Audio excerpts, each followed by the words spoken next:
শিক্ষার্থীরা যে যেখানে আসসালামু আলাইকুম। সুন্দর আছে, মহান সৃষ্টিকর্তা রব্বুল আলামিনের কাছে এই কামনা করি। আর তোমাদের দোয়াই আল্লাহ রহমতের শীতের সকালে শত ব্যস্ততার মধ্যেও তোমাদের সামনে যে উপস্থিত হতে পারি অনলাইন ক্লাস নেওয়ার জন্য আল্লাহ তাআলা যে আমাকে এ পর্যন্ত সুস্থ রাখছে, এই জন্য মহান সৃষ্টিকর্তা রব্বুল আলামিনের কাছে আমরা শুকরিয়া জ্ঞাপন করছি। আজকে আমরা সপ্তম শ্রেণী সপ্তম বিজ্ঞান, আজকে আমরা চতুর্দশ অধ্যায়ের জলবায়ুর পরিবর্তন নিয়ে আমি আজকে আলোচনা করব। জলবায়ুর পরিবর্তন চতুর্দশ অধ্যায়।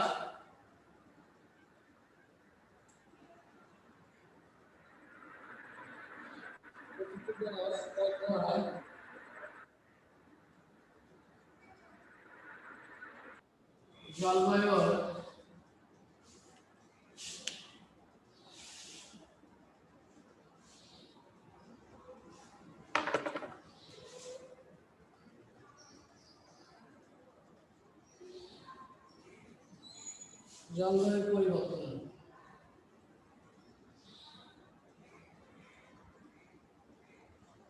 আজকে আমরা আলোচনা করব জলবায়ু পরিবর্তন, চতুর্দশ অধ্যায় জলবায়ুর পরিবর্তন।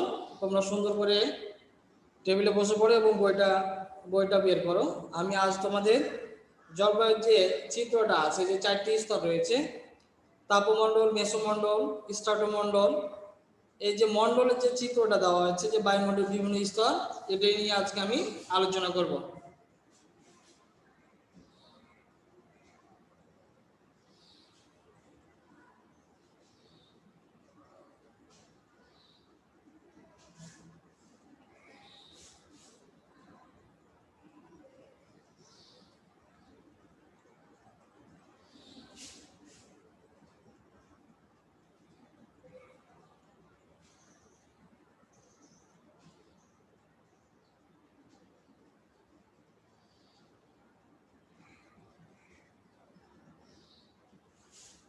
দেখো, প্রথমটা হচ্ছে ভূপৃষ্ঠ,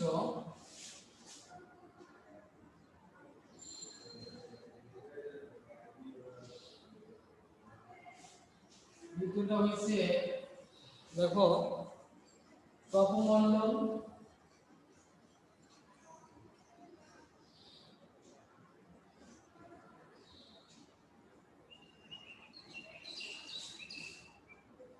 তৃতীয়টা রয়েছে তোমার স্ট্রাটোমণ্ডল,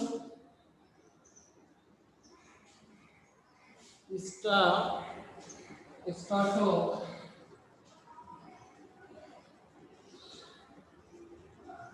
মণ্ডল। এরপর হচ্ছে তোমার স্ট্রাটোমণ্ডল পর রয়েছে মেসোমণ্ডল,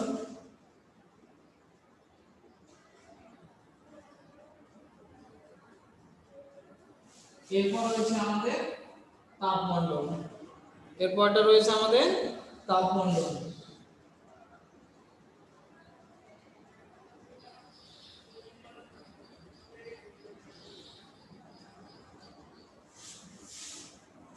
এরপর রয়েছে তোমার তাপমণ্ডল,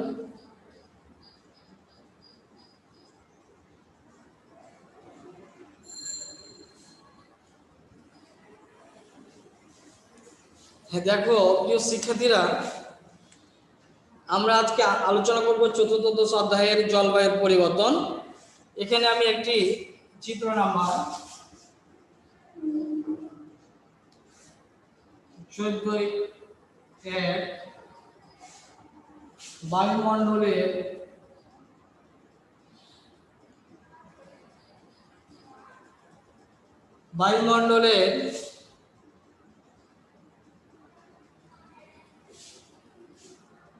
বায়ুমণ্ডলের বিভিন্ন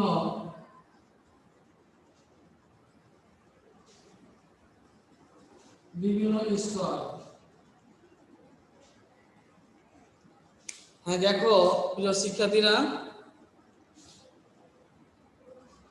আজকে আমরা চতুর্দশ অধ্যায়ের জলবায়ুর পরিবর্তন।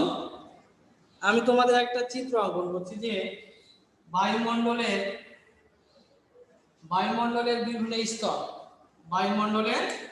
বিভিন্ন স্তর। আমরা জানি, প্রথমে আমরা আগে পড়ি যে বায়ুমণ্ডলটা কি।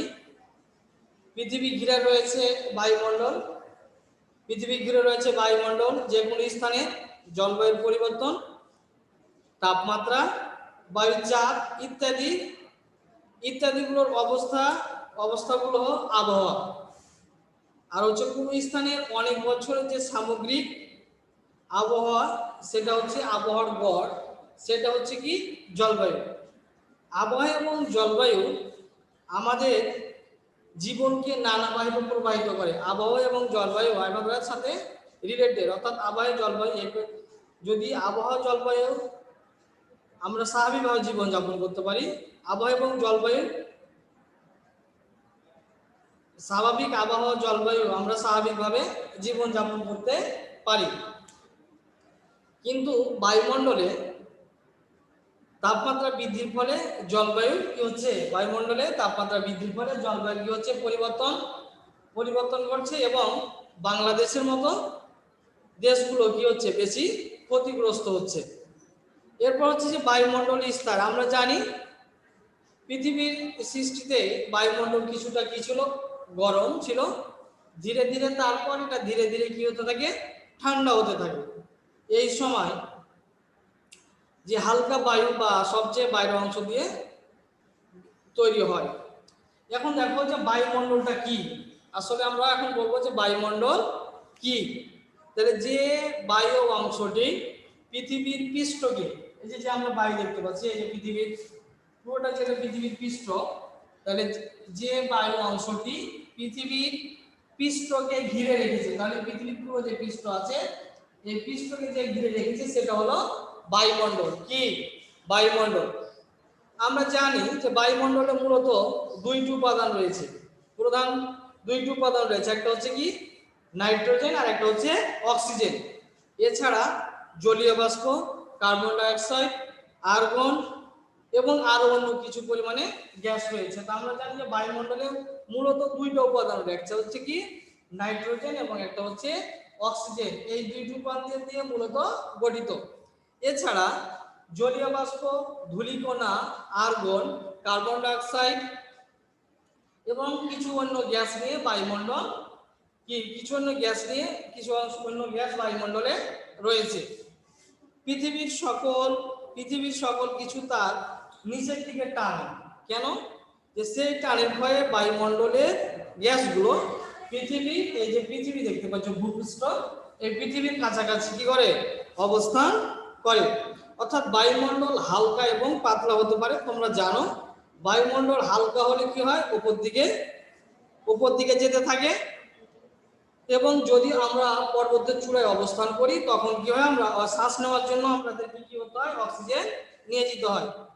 আর এভাবে বায়ুমণ্ডল ভূপৃষ্ঠ থেকে, দেখো যে অবস্থানটা মধ্যে, যে ভূপৃষ্ঠ থেকে বায়ুমণ্ডল, ভূপৃষ্ঠ থেকে কয়েক শত কিলোমিটার পর্যন্ত, এই যে ভূপৃষ্ঠ দেখতে পাচ্ছ, ভূপৃষ্ঠ থেকে কয়েক শত কিলোমিটার পর্যন্ত বায়ুমণ্ডল কি করে, অবস্থান করে। আমরা বায়ুমণ্ডলকে 4টি স্তরে ভাগ করছি। কয়টি? 4টি। এই তোমাদের বইয়ে লেখা আছে, আমরা দেখো যে বায়ুমণ্ডলের প্রধান 4টি অংশে ভাগ করছি। একটা হচ্ছে কি টপোমণ্ডল, প্রথমটা হচ্ছে কি টপোমণ্ডল, দ্বিতীয়টা হচ্ছে তোমার স্ট্র্যাটোমণ্ডল, তৃতীয়টা হচ্ছে কি মেসোমণ্ডল, এবং চতুর্থটা হচ্ছে কি তোমার তাপমণ্ডল। এখন এই মণ্ডলগুলো, এই 4টা যে স্তর রয়েছে, এই 4টি স্তর আমাদের 4টি স্তরগুলো আমি পর্যায়ক্রমে কি করবো, এটা আলোচনা করব। প্রথমটা দেখো, প্রথমে হচ্ছে যে টপোমণ্ডল। দেখো একটা মজার ব্যাপার, যে টপোমণ্ডল দেখছে, এটা কিন্তু আমার ভূপৃষ্ঠ, যে কালো বৃত্ত করে গোলটা করা আছে সেটা হচ্ছে কি ভূপৃষ্ঠ। তাহলে ভূপৃষ্ঠ থেকে 11 কিলোমিটার, অর্থাৎ এই ভূপৃষ্ঠ থেকে 11 কিলোমিটার পর্যন্ত টপোমণ্ডল বিস্তৃত, মানে তার একটা জায়গা, এটার অবস্থান যে 11 কিলোমিটার থেকে ভূপৃষ্ঠ থেকে, যে ভূপৃষ্ঠ থেকে 11 কিলোমিটার পর্যন্ত কি কিলোমিটার পর্যন্ত স্তরকে আমরা কি বলি, টপোমণ্ডল। এই স্তরে বায়ুর পরিমাণ বেশিরভাগ প্রয়োজনীয় বায়ু রয়েছে। কোনটাতে? টপোমণ্ডলে বেশিরভাগ প্রয়োজনীয় বায়ু রয়েছে, যেমন হচ্ছে কি অক্সিজেন, নাইট্রোজেন, কার্বন ডাইঅক্সাইড, জলীয় বাষ্প ইত্যাদি। অর্থাৎ এই স্তর মানুষ এবং অন্যান্য জীবের জীবনকে প্রভাবিত করে এমন ঘটনা, মানুষ এবং অন্যান্য প্রাণীর জীবনকে প্রভাবিত করে এমন ঘটনা ঘটে থাকে। যেমন এই স্তর রয়েছে মেঘ, বৃষ্টি, বায়ু প্রবাহ, কুয়াশা এসব থাকে। তাই টপমণ্ডল যে 4টি স্তর রয়েছে, তাই টপমণ্ডল হচ্ছে সব থেকে গুরুত্বপূর্ণ স্তর। অর্থাৎ এই স্তরের উপরে আমাদের জীবনে অনেকটা অর্থনীতি নির্ভর, কখন বৃষ্টি, কখন ঝড়, কখন আবহাওয়া, এই কারণে অর্থাৎ মানুষের এবং প্রাণীর উপরে বেশি প্রভাবিত করে এই টপমণ্ডল হচ্ছে সব থেকে গুরুত্বপূর্ণ স্তর। এরপর দেখো স্ট্রাটোমণ্ডল। এরপর হচ্ছে কি টপমণ্ডলের উপর অংশটা হচ্ছে কি স্ট্রাটোমণ্ডল। অর্থাৎ টপমণ্ডলের ঠিক উপরে থেকে শুরু হয়েছে, এই যে দেখছো টপমণ্ডল, ঠিক এর উপর স্তর থেকে শুরু হয়েছে কি স্ট্রাটোমণ্ডল। স্ট্রাটোমণ্ডল, এই স্ট্রাটোমণ্ডল এই স্তরের টপমণ্ডল থেকে শুরু করে প্রায় 39 কিলোমিটার পর্যন্ত, অর্থাৎ 11 কিলোমিটার পর থেকে 39 কিলোমিটার পর্যন্ত যে জায়গাটুকু সেটা হচ্ছে কি স্ট্রাটোমণ্ডল। আমি আবার বলছি, দেখো যে এক ভূপৃষ্ঠ থেকে 11 কিলোমিটার পর্যন্ত হচ্ছে টপমণ্ডল, অর্থাৎ 11 কিলোমিটার পর থেকে 39 কিলোমিটার পর্যন্ত বিস্তৃত জায়গা হচ্ছে কি স্ট্রাটোমণ্ডল। এই স্তরে রয়েছে ওজোন নামের একটি গ্যাস। এই স্তরে রয়েছে, হ্যালো স্যার, আসসালামু আলাইকুম। ওয়ালাইকুম সালাম। কি শব্দ শুনতে সমস্যা হচ্ছে নাকি? সাউন্ডের সমস্যা? হ্যালো, না স্যার। আচ্ছা ঠিক আছে, ধন্যবাদ। শুনো, কোন প্রশ্ন থাকলে অবশ্যই প্রশ্ন করবে। দেখো তাহলে এই যে 11 কিলোমিটার পর থেকে 11 থেকে 39 কিলোমিটার, 12 থেকে 39 কিলোমিটার পর্যন্ত হচ্ছে সেটা হচ্ছে স্ট্রাটোমণ্ডল। আমি আবার বলছি, আর ভূপৃষ্ঠ থেকে 11 কিলোমিটার পর্যন্ত হচ্ছে এটা হচ্ছে কি টপমণ্ডল। দেখো স্ট্রাটোমণ্ডলে একটি ওজোন নামের গ্যাস রয়েছে, অর্থাৎ এই গ্যাস সূর্যের যে ক্ষতিকর রশ্মি থেকে আমাদেরকে অর্থাৎ প্রাণীগুলোকে কি করে রক্ষা করে। এই স্তর উপর দিকে বায়ুমণ্ডল গুলো অন্য অন্য গ্যাসের পরিমাণে খুব কম থাকে, কোনটাতে? স্ট্রাটোমণ্ডল। এরপর হচ্ছে দেখো যে মেসোমণ্ডল। তাহলে স্ট্রাটোমণ্ডল শেষ হয়েছে, এরপর থেকে শুরু হবে তোমার মেসোমণ্ডল। এই স্তরে তাপমাত্রা বাড়ার সাথে সাথে বায়ু তাপমাত্রা কি হয় কমতে থাকে। অর্থাৎ এই স্তরের উচ্চতা বাড়ার সাথে সাথে যত তুমি উপরে যাবা তত আমরা জানি কি তাপমাত্রা কি হয়, আমরা যত উপরে অবস্থান করি তাপমাত্রা কি তত কমতে থাকে। এরপর হচ্ছে দেখো, এবার হচ্ছে কি তাপমণ্ডল। এই স্তর আমরা জানি যে এই স্তরটা তোমার কি হচ্ছে কি বায়ু শূন্য, যে তাপমণ্ডলে সাধারণত বায়ু শূন্য, তাপের প্রভাবটা বেশি থাকার কারণে এই স্তরটিকে বলা হয় যে কি এটা প্রায় বায়ু শূন্য। এই স্তরে বায়ু তাপমাত্রা বাড়তে থাকে, তাই এর নাম দিয়েছে কি তাপমণ্ডল। এই স্তরের বেতার তরঙ্গ প্রতিফলিত হয়ে ফিরে আসে। এরপর হচ্ছে দেখো যে এখন আমরা আলোচনা করবো যে আবহাওয়া এবং জলবায়ু পার্ট 5। এটা আমি এখন মুছে ফেললাম। এর হচ্ছে কি আবহাওয়া এবং জলবায়ুর মধ্যে পার্থক্যটা কি, আবহাওয়া এবং জলবায়ু আমাদের জীবনকে কিভাবে প্রভাবিত করে, এর উপরে আমরা কি করব এখন আলোচনা করব। এখন হচ্ছে কি আবহাওয়া ও জলবায়ু পার্ট 5। আবহাওয়া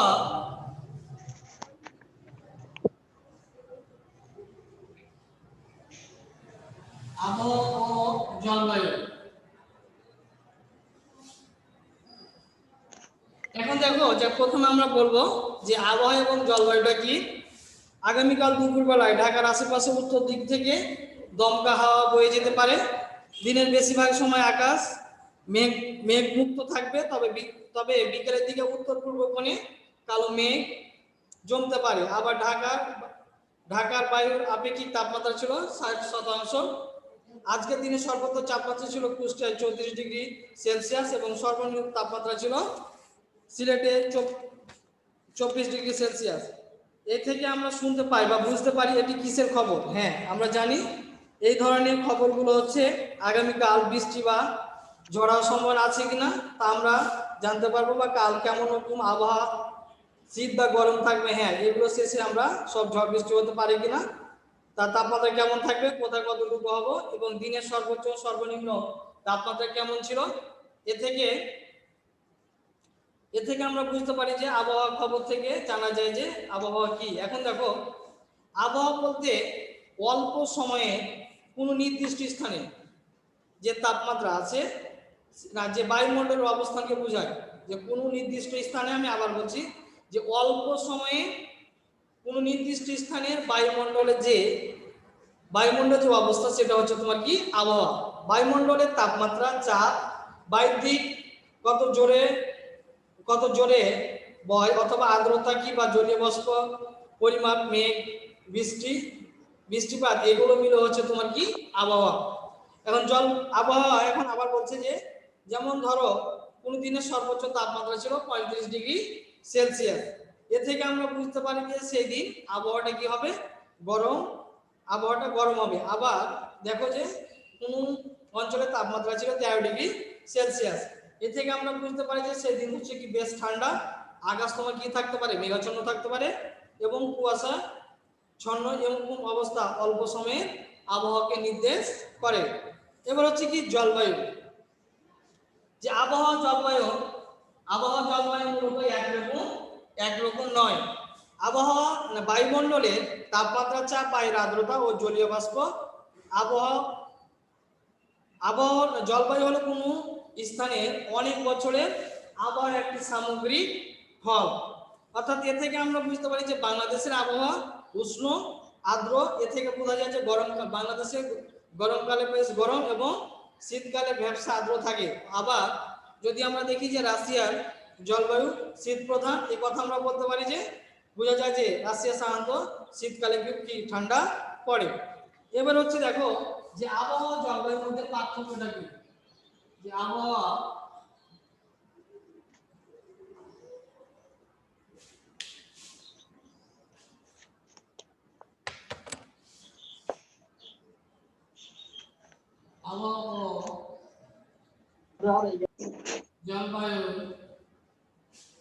জলবায়ুর পার্থক্য।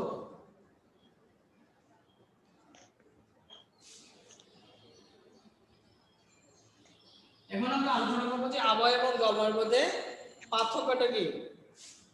আবহাওয়া জলবায়ু উপাদান মূলত একই হলে আমরা জানি যে আবহাওয়া এবং জলবায়ুর উপাদানগুলো প্রায় একই রকম, কিন্তু আবহাওয়া বলতে তাপমাত্রা, বায়ুচাপ, আর্দ্রতা ও জলীয় বাষ্প, এই অবস্থানগুলোকে আবহাওয়া বা জলবায়ুর উপাদান একই রকম। উপাদান সময় একই হলে আবহাওয়া এবং জলবায়ুর মধ্যে উপাদানগুলো যদিও আবহাওয়া এবং জলবায়ুর উপাদানগুলো যদিও একরকম, তবে তাদের মধ্যে কিছু পার্থক্য রয়েছে।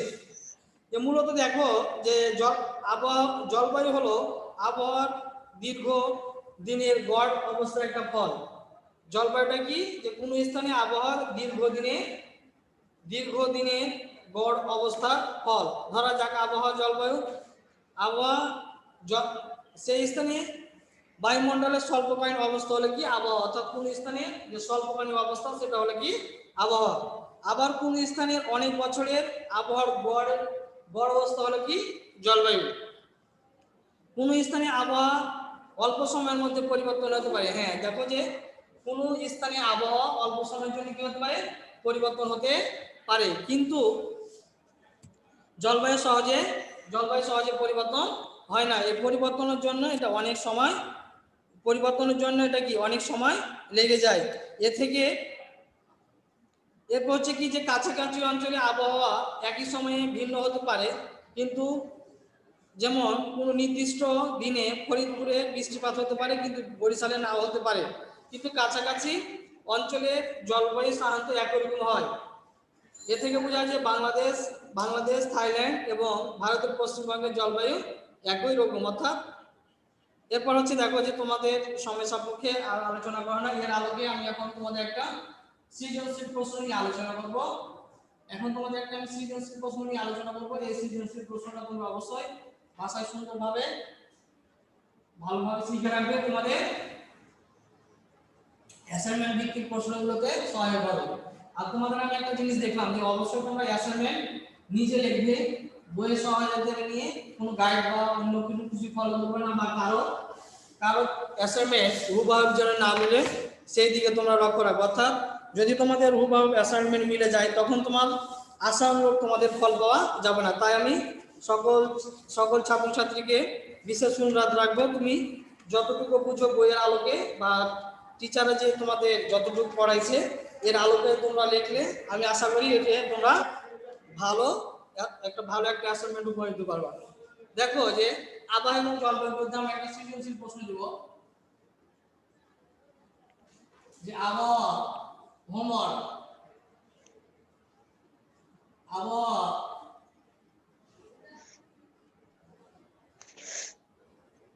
আবহাওয়া ও জলবায়ুর আবহাওয়া জলবায়ু বিষয়ে বিষয়ে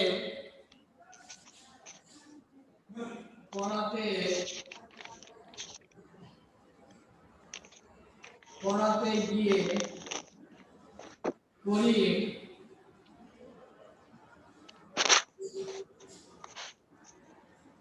করিম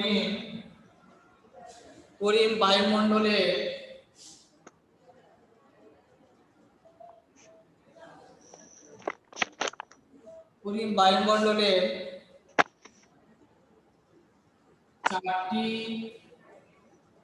চারটি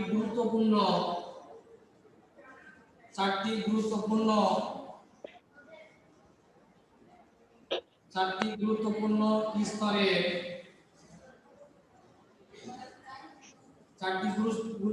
স্তরের নাম করলো।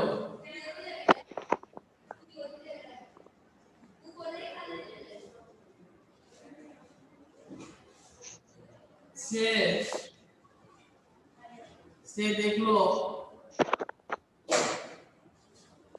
একটি স্তরে মেঘ বৃষ্টি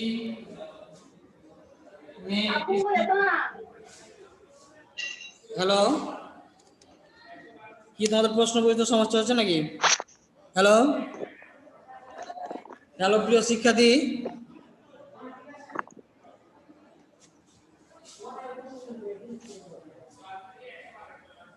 বৃষ্টি ইত্যাদি সংগঠিত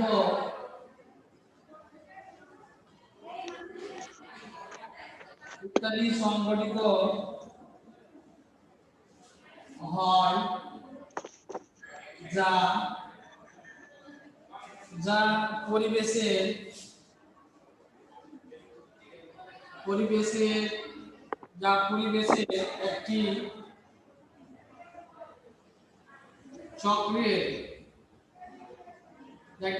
একটি চক্রের সাথে সম্পর্কিত।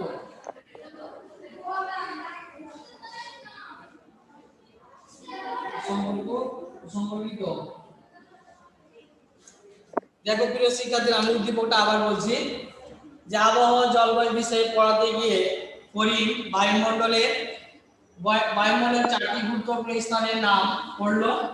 সে দেখলো একটি স্তরে মেঘ বৃষ্টি ইত্যাদি সংগঠিত হয় যা পরিবেশের একটি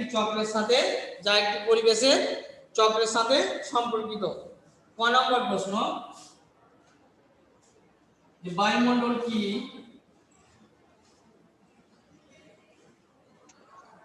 বায়ুমণ্ডল কি? খ নম্বর প্রশ্ন,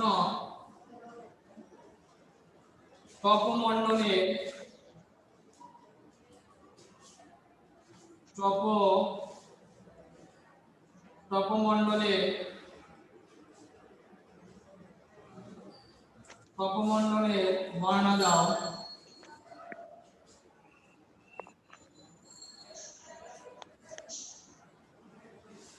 গ নম্বর হচ্ছে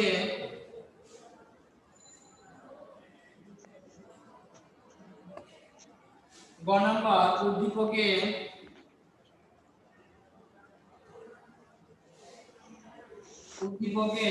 যে যে স্তরে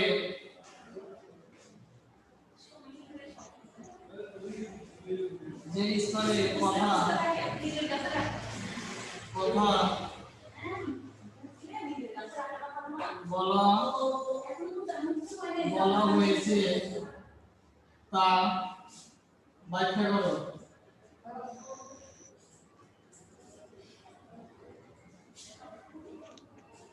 গ নাম্বার উদ্দীপকে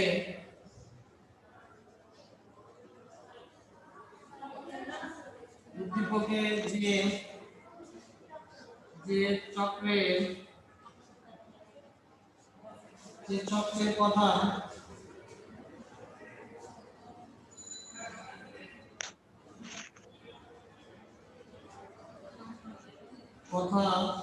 বলা হয়েছে তা বিশ্লেষণ করো।